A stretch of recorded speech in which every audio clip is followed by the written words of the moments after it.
آپ فرما رہے ہیں نا لو انفقت ما فی جمیعا ما ادرکت فضل غدوتہم، روایت ہے۔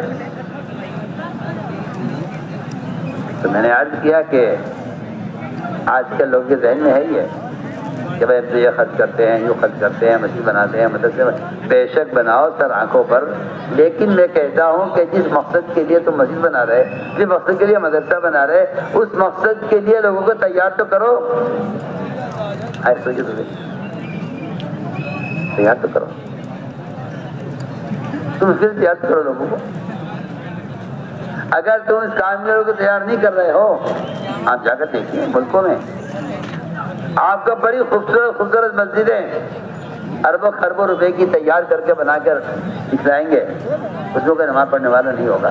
میری بات آپ کو بری نہ لگے، جن سلاطین نے اسلام کی شان و شوکت کے لیے مسجدیں بنائی ہیں، آپ جا کر دیکھ لیجیے دنیا میں ساری مسجدیں ویران ہیں۔ آپ نہ پڑھ نہیں سکتے اس میں قانون، آپ نماز نہیں پڑھ سکتے، کیوں کہ نماز کے لیے بنی نہیں۔ آج بھی آپ کی آنکھوں کے سامنے ہے، میں دیکھ کر کہہ رہا ہوں، آج بھی ایسی مسجد دنیا میں موجود ہیں کہ ان کی لاگت، ان کی مالیت کا کوئی حساب نہیں ہے، لیکن نماز نہیں ہے، نہ نماز ہے اس میں، نہ نمازی ہیں، کچھ نہیں ہے۔ جو چند ملازم پڑے رہتے ہیں وہاں صفائی کرنے کے لیے، ان میں اگر دو چار بیچارے جماعت سے لگے ہوئے ساتھی ہیں تو وہ نماز پڑھ لیتے ہیں کہیں، باقی مسجد میں کوئی نماز نہیں پڑھتا، گندی ہو جائے گی۔ لوگ آتے ہیں باہر کے یہود و نصارہ، وہ گھومتے ہیں پھرتے ہیں، دیکھو کیا نشان مسجد بنی ہے، دنیا بھری پڑی ہے۔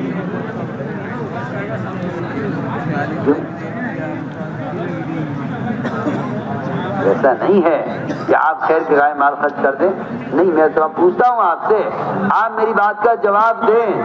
اگر آپ 4 دیگیں سالن کی بنوا لیں اور بریانی کا قورمہ تیار کرا لیں اور آپ کھانے والوں کو تیار کرنے لائیں، بتائیں آپ کو کھانا ضائع ہوگا نہیں ہوگا؟ ہم تو یہ تو کہہ رہے ہیں کہ آپ نے کھانا بنایا ہے، آپ لوگوں کو دعوت دے دیجیے کھانے،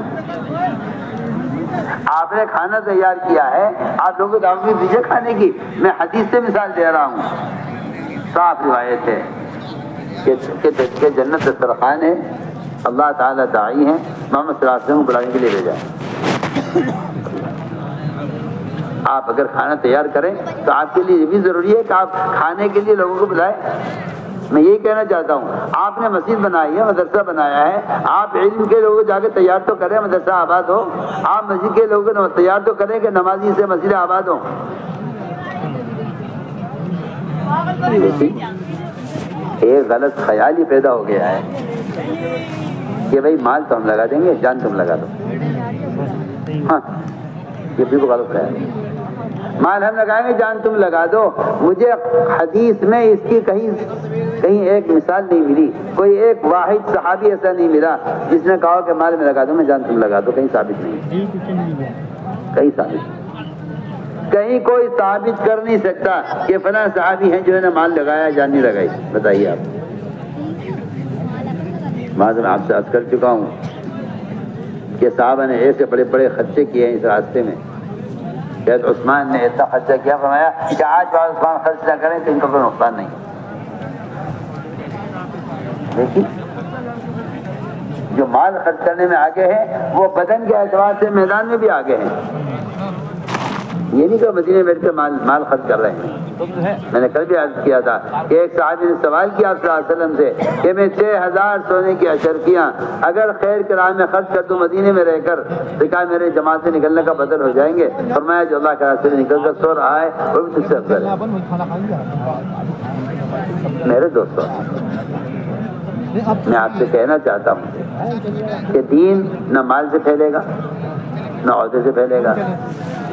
دین کے قائم ہونے کے لیے تو میں چل کر لوگوں کے پاس جاؤں اور ان کی دعوت دے کر انہیں عمل کی طرف لے کر آؤں۔ دعوت عبادت کی طرح ہے جو بدن کے استعمال کے بغیر ادا نہیں ہوگی۔ آپ سب ذہن میں رکھیں یہ بات، دعوت عبادت کی طرح ہے، بدن کے استعمال کے بغیر اللہ کی قسم یہ فریضہ ادا نہیں ہو سکتا۔ آپ میں سچی کہہ رہا ہوں، آپ اگر چاہیں کہ دعوت قلم سے چل جائے، اخبار رسائل سے چل جائے، تو یہ ان سے چلنے کی چیز نہیں، پکی بات ہے۔ تو آپ خود جا کر اگر دعوت دیں گے تو اللہ کے ہاں آپ کی ذمہ داری پوری ہوگی۔ قرآن نے صاف کہہ دیا ہے کہ اگر تم خود دعوت نہیں دو گے تو اللہ کے ہاں تمہاری معذرت قبول نہیں ہوگی۔ معذور وہ ہے جو خود جا کر دعوت دے دے۔ اس لیے کہ آپ پڑھیے قرآن،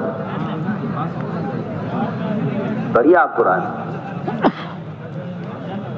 وَإِذْ قَالَتْ أُمَّةٌ مِّنْهُمْ لِمَ تَعِظُونَ قَوْمًا اللَّهُ مُهْلِكُهُمْ أَوْ مُعَذِّبُهُمْ عَذَابًا شَدِيدًا قَالُوا مَعْذِرَةً إِلَىٰ رَبِّكُمْ وَلَعَلَّهُمْ يَتَّقُونَ۔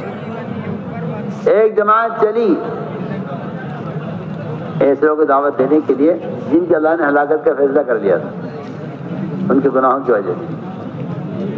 تو لوگوں نے کہا بھائی انہیں کیوں دعوت دے رہے ہو؟ کہ بھائی ہم تو اس لیے جا رہے ہیں دعوت دینے کے لیے تاکہ اللہ کے یہاں اپنی ذمہ داری کو پورا کرنے والے مانے جائیں، اور ہمیں امید ہے کہ دعوت سے تقوی پر آ جائیں گے، ہمیں بھی امید ہے۔ حالانکہ اللہ نے فیصلہ کیا ان کی ہلاکت کا، اور یہ کہہ رہے ہیں کہ ہمیں امید ہے کہ تقوی پر آ جائیں گے۔ پڑھیے آپ قرآن۔ فلما نسوا ما ذکروا به انجینا الذین ینہون عن السوء، جب یہ نہیں باز آئے اپنی حرکت سے اور انہوں نے حق کی دعوت کو قبول نہیں کیا تو اللہ تعالیٰ نے صرف دعوت دینے والوں کو نجات دی۔ اس لیے میرے دوست عزیزو، یہ دعوت اللہ کا امر ہے، دعوت دینا اللہ کا امر ہے۔ ہم تو اللہ کے امر کے لیے کام کر رہے ہیں۔ جیسے نماز پڑھنا اللہ کا امر ہے، اس طرح دعوت دینا اللہ کا امر ہے۔ دعوت دینا اس امر کو ادا کرنے کے لیے یہ سارا طریقہ کار ہے، یہ گشت ہے، یہ ملاقاتیں ہیں، یہ مسیح کی آبادی ہے، یہ سارا کا سارا جو طریقہ کار ہے یہ صرف اس فریضے کو ادا کرنے کے لیے ہے۔ دعوت کے فریضے کو ادا کرنے کے لیے طریقہ کار ہے۔ اس کے لیے باہر کی نقل و حرکت بھی اسی مقصد کے لیے ہے، مقام کی نقل و حرکت بھی اسی مقصد کے لیے ہے۔ اپنے دین کو لے کر پھرو۔ اس لیے کہہ رہا تھا کہ قرآن نے اس کو تجارت جو کہا ہے، اس لیے کہا ہے کہ تاجر پھرتا ہے، تاجر دکان بھی لگاتا ہے، تاجر پھیری بھی لے کر چلتا ہے، تاجر ملکوں کا سفر بھی کرتا ہے اپنے سامان کے لیے، تاجر قیمت بڑھا کر پیش کرتا ہے، تاجر گاہک کی خوشامد کرتا ہے۔ کتنا اس کام کو تجارت کے ساتھ اللہ فرما رہے ہیں قرآن میں، ہل ادلکم علی تجارۃ تنجیکم من عذاب علیم، کہ تمہیں عذاب سے بچا لے، وہ تجارت ہے۔ سارا آپ دیکھیے طریقہ کار اٹھا کر تاجر کہا گیا ہے دائی کو کہ یہ مرنے تک تاجر رہتا ہے، یہ مرنے تک دائی رہتا ہے۔ جی ملازم ریٹائر ہو جاتا ہے، تاجر مرنے تک تاجر ہے، تاجر مرنے تک تاجر رہتا ہے۔ اس لیے فرمایا کہ موت تک کی اور آخری وقت تک کی یہ محنت ہے۔ اس لیے میرے بزرگ دوستو عزیزو، مجھے پورے مجمع سے اس کی امید ہے کہ انشاءاللہ بھوپال ایک ایسا اور مدھیہ پردیش ایک ایسا علاقہ ہے، مجھے اللہ کی ذات سے امید ہے کہ ملکوں کے تقاضے، عالم بھر سے تقاضے جماعت ہوں، عالم بھر سے تقاضے، مجھے امید ہے کہ یہ صوبہ ان تقاضوں کو پورا کر سکے گا، مجھے امید ہے، اور بڑی امید سے ہم آئے ہیں۔ اس لیے کہ یہ صحابہ کرام کے زمانے معمول تھا یہ کہ ملکوں کے تقاضے پورے کرنے کے لیے اجتماع ہوا کرتا تھا، بیان تقریر کے لیے نہیں۔ جامع قاعدہ ہوتا تھا جب کوئی باہر سے تقاضا آ جاتا تھا کہ بھائی باہر سے تقاضا آیا ہے، سب جمع ہو جاؤ، اور اس میں یہ نہیں ہوتا بتاؤ بولو کون تیار ہے، یہ نہیں ہوتا تھا۔ آپ اگر غور کریں مسجد نبوی کی تشکیل کا طریقہ کیا ہوتا تھا، یہ نہیں کون تیار ہے، بلکہ فرماتے تھے کہ ادھر کے لوگ اس رخ پر چلے جائیں اور ادھر کے جو لوگ ہیں اس رخ پر جو ملک ہے وہاں چلے جائیں، اور جو سامنے بیٹھے ہوئے ہیں یہ سامنے کے رخ پر چلے جائیں۔ ایک جماعت آپ نے روانہ کی، اس جماعت کے لیے خط لکھ کر، خط کے اندر جماعت کا رخ لکھ کر جماعت سے کہا کہ یہاں سے 3 منزل دور سفر کرنا، پھر خط کھول کے دیکھنا وہاں رخ کہاں کا بنا ہے۔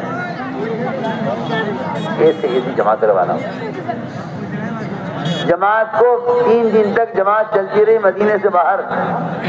3 دن کے بعد جماعت کو پتہ چلا ہمارا رخ کہاں کا ہے، کون سا ملک کا ہے۔ بڑھیا یاد پڑی، یہ نہیں کہا مدینے میں بلا کر ان سے کہتے ہیں مسجد میں ہمارا رخ یہ بنائیں، کہ نہیں، کیوں؟ اس لیے کہ جو نکلنے کے زمانے میں رخ دیکھے گا وہ نکلنے کے ماحول میں آگے بڑھے گا، جو کام کے میدان میں جا کر کام کے تقاضے دیکھے گا وہ آگے بڑھے گا۔ یہ تقاضا مقام پر نہیں دیا گیا کہ وہاں جانا ہے، بلکہ ہمیں نکلنے کے بعد دیکھنا کہاں کا رخ ہے۔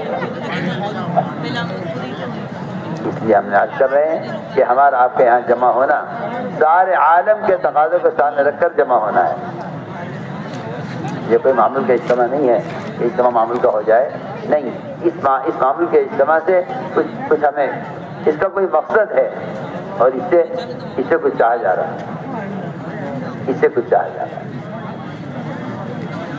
عالم بھر کا حال جا کر دیکھتے ہیں، اللہ اکبر۔ آپ کو سارے یورپ کے بازاروں میں مسلمان عربوں کی اولادیں ملیں گی جنہیں کوئی بتانے والا نہیں کہ تم مسلمان ہیں۔ یہاں بیٹھ کر میں اور آپ روئیں کہ نصرانی پھیل رہی ہے، یہ نصرانی سے پھیل رہی ہے کہ کوئی دین کی دعوت لے کر پھرنے والا نہیں۔ اور یہ عجیب بات ہے، ہر مذہب اپنے دین کا داعی ہے، مسلمان دین کا داعی نہیں۔ آپ دیکھیں، ہر مذہب اپنے دین کا داعی، مسلمان دین کا داعی نہیں ہے، جبکہ اس کو داعی بنایا گیا تھا۔ اس لیے میرے بزرگوں، دوستوں، عزیزوں، پورا مجمع انصاف فیصلہ کر لے آج اس رات میں کہ انشاءاللہ ہر سال کے 4 مہینے تو طے ہیں۔ 8 مہینے کمانے کے لیے بہت ہے، 8 مہینے کمانے کے لیے بہت ہے، لیکن یہ پورا مجمع طے کر لے کہ انشاءاللہ ہر سال 4 مہینے اس راستے کی نقل و حرکت کے لیے ہم اس کا آج فیصلہ کرتے ہیں۔ یہ کا مطلب مزاج کا نہیں ہے، ساری امت، ساری انسانیت کو جہنم سے بچانا اس امت کی ذمہ داری ہے۔ اس کے لیے قدم اٹھائیں اور کھلے خرچ کے ساتھ، تو ابھی ماشاءاللہ پرانوں نے خوب جم کر جو ہے نام پیش کیے ہیں، کھلے خرچ کے ساتھ 5-5 لاکھ، 2-2 لاکھ، 3-3 لاکھ کی جماعتیں، اور کھلے خرچ کے ساتھ میں آپ کو پیش کریں۔ یہاں پورے مجمع میں 3 مرتبہ جو 3 چیزیں لگا چکے ہیں وہ اپنے آپ کو بیرون کے لیے پیش کریں۔ بھائی سب سے پہلی بات یہ ہے کہ ساتھی سکون کے ساتھ بیٹھے رہیں، آواز نہیں نکالیں۔ دوسری